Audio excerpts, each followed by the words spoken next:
If you really want to understand a country, a great place to start is its calendar. It's kind of like a nation's autobiography, right? It tells you the story of its history, its beliefs, its culture, all through the rhythm of the year. And the UK's calendar is a perfect example of this. It's this amazing story told through festivals, seasons, and of course, a few days off. So let me just throw this at you. Pancakes, pumpkins, and poppies. What in the world do those three things have in common? Well, believe it or not, they are all key parts of the UK's incredibly packed and diverse annual calendar. Each one marks a moment of feasting, or maybe some spooky fun, or even some really deep, solemn remembrance. So in this explainer, we're going to peel back all those cultural layers. We'll start with the ancient pillars that have held up the calendar for centuries. Then, we'll look at the vibrant festival of faiths that really defines modern Britain. After that, we'll dive into some wonderfully strange plots and pranks, pause for the nation's most solemn days of remembrance, and we'll wrap it all up with a look at that beloved British institution, the day off. Okay, so first up, let's dig into the foundations. For centuries, the British calendar has really been anchored by two major Christian festivals. They've shaped the rhythm of work, school, and family life for pretty much everyone. The first one, of course, is Christmas, celebrated on December 25th. Now, while its roots are religious, today it's just this massive cultural event for almost everybody. It's all about family gatherings, a huge meal, usually with a roast turkey, and decorating a tree.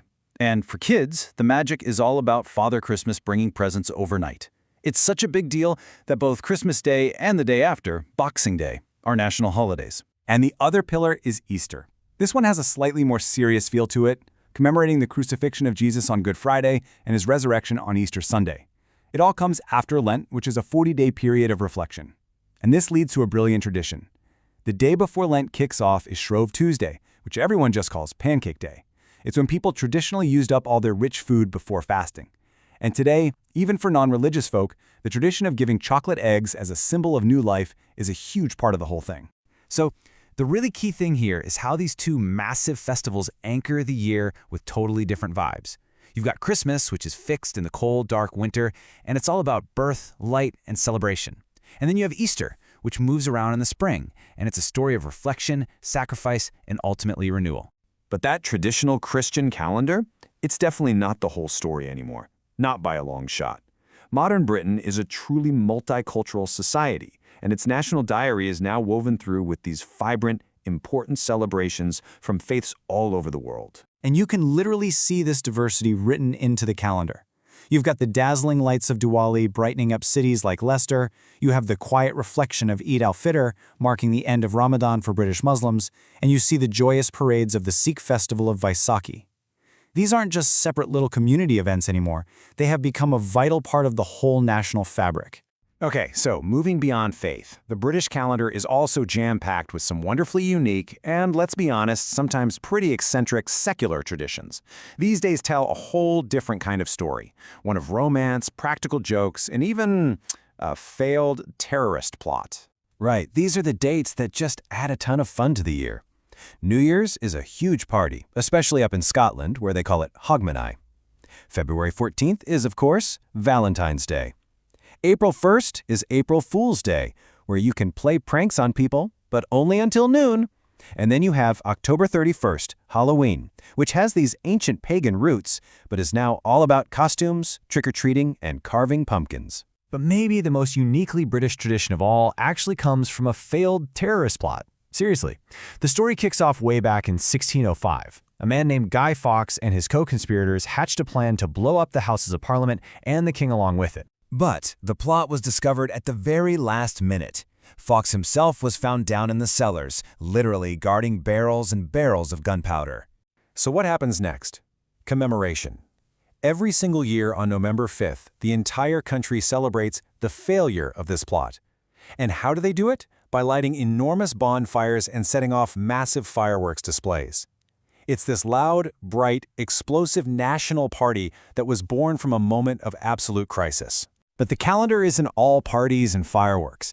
It also carves out these quiet, really important moments for reflection, days that are set aside to honor both our personal family ties and a profound sense of national sacrifice. So, there are days for appreciating your parents, Mothering Sunday in the spring and Father's Day in June. But probably the most solemn day of the entire year is November 11th, Remembrance Day. This is the day to honor everyone who has died in conflict, especially in World War I. You'll see people wearing a red poppy as a symbol of remembrance, and there are formal ceremonies where wreaths are laid at war memorials, with the most famous one being at the Cenotaph in London. And right at the very heart of this day of remembrance is one number, 2. 2 minutes of silence. At 11 a.m. on November 11th, the exact moment the First World War ended, the entire country just stops. Cars will pull over, shops go quiet, and for 2 incredibly powerful minutes, the nation just holds its breath in this shared, silent act of reflection. So, we've had religion, we've had history, we've had family, but what is it that really knits all these different traditions together for modern Brits? Well, a lot of the time, it's the simple, unifying promise of a day off from work. And in the UK, the official name for most of these public holidays is a bank holiday. The name is pretty literal. It comes from the fact that historically, these were the days that banks were closed. Today, it just means a day off for most of the working population. So when do they happen? Well, as we've already seen, the big religious festivals like Christmas and Easter are bank holidays. New Year's Day is one too. But there are also a bunch of purely secular bank holidays, which were basically added to give people a break in early May, late spring, and August. And some are even regional, like the one in Northern Ireland that commemorates the Battle of the Boyne. They give a real, reliable structure to the whole year. So, when you pull back and you look at all these different layers together, what does this calendar actually tell us? Well, you see the ancient Christian foundations, they're like the bedrock. And then layered on top of that, you have all these vibrant multicultural celebrations that reflect a modern, diverse nation. And then woven through it all are these quirky, unique traditions that tell stories of history, plots, and pranks. It really is the living autobiography of a nation, one that's always evolving, but always holding on to its past. And all this really leaves us with a final thought. A calendar is never finished. It's always changing.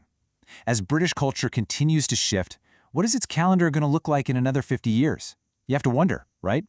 Which new traditions might get added to the national diary, and which of these old, treasured ones will still be going strong for generations to come?